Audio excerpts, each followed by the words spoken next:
Welcome to the Personalized Immunotherapy Research Lab or PEARL YouTube channel. I'm Stephen Vensko from the Vincent Lab at the University of North Carolina at Chapel Hill, and I'll be your guide today. In this video, we're diving into the RAFT outputs generated by the demonstration workflow we ran in our last video. But don't worry if you haven't already run that workflow. The outputs are available at the GitLab link in the description below, so you can still follow along. Just keep in mind, these shared outputs are trimmed down to highlight the structure, not the full data, due to size limitations. Alright, let's take a quick tour of the outputs directory. Right away, you'll notice several key directories generated for each workflow. These include the samples directory, the reports directory, and the QC directory. You might also see some workflow-specific directories like the lens and gene signatures folders in our example. Let's start with the reports directory. This is where you'll find files generated by Nextflow, like the Directed Acyclical Graph or DAG, the HTML-based report, the HTML-based timeline, and the trace file. These reports give you a bird's-eye view of your workflow, how different processes are connected, how long processes took, and how much computational power was used. Next up, the QC directory.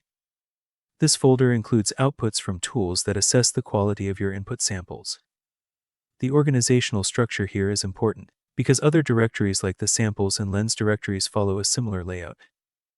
At the top level, you'll see dataset-specific folders.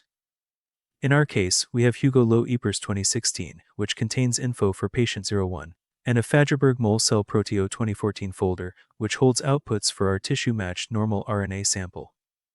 Inside the Hugo Low EPERS 2016 folder, you'll find patient-level directories. We've got one here for patient 01. And within that, we hit the sample level. Each sample folder is named based on the run name you provide in your manifest. For example, AD-866 is the abnormal or tumor DNA sample. AR-279 is the tumor RNA sample. ND-867 is the normal DNA sample. NR-CTRL is the tissue-matched, but not patient-matched, normal RNA sample. Inside each of these sample folders, you'll find outputs from different tools used on that specific sample. For instance, in IR-279, you'll find a star map folder, which contains logs for mapping short reads from the tumor RNA to the reference genome. Now, sharp-eyed viewers might notice some folders named with asterisk separators, like ND-866 * ND-867. These are directories containing outputs from tools that use multiple samples together, such as somatic variant callers that compare tumor and normal DNA. Alright, now let's jump into the samples directory.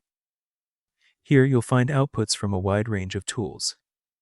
These outputs include quantification files from Salmon, fusion calls from Star Fusion, HLI typing from Seek2HLI and OptiType, as well as variant calls from DeepVariant, Mutec2, Strelka2, and Varscan2.